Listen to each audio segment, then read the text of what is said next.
এবার হজ ব্যবস্থাপনা আগের বছরের তুলনায় উন্নত হয়েছে। এতে হজ যাত্রীদের ভোগান্তি অনেকাংশেই কমেছে। বর্তমান হজ ব্যবস্থাপনায় আধুনিকায়ন এবং বিভিন্ন সুব্যবস্থার কারণে হাজিদের লাগেজ বা মালামাল সংক্রান্ত ভোগান্তি অনেকটাই কমেছে।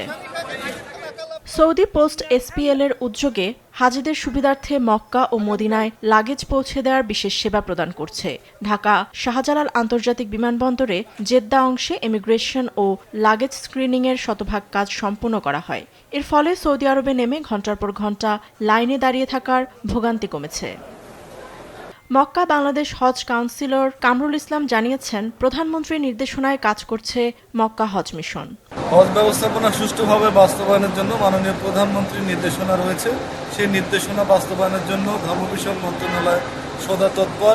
মাননীয় মন্ত্রী প্রতিনিয়ত আমাদের খোঁজখবর নিচ্ছেন এবং নির্দেশনা প্রদান করছেন। সেই নির্দেশনার আলোকে বাংলাদেশ হজ মিশন কাজ করে যাচ্ছে। এখন পর্যন্ত সৌদি আরবে পৌঁছেছেন ৪১,৬২৯ জন হজযাত্রী। এর মধ্যে বেসরকারিভাবে গেছেন ৩৭,৫৫৮ জন। বাংলাদেশের হজযাত্রীদের সৌদি আরবে যাত্রার শেষ ফ্লাইট ২১ মে। চাঁদ দেখা সাপেক্ষে ২৬ মে অনুষ্ঠিত হবে এবছরের হজ। নিউজ ডেস্ক, দেশ টিভি।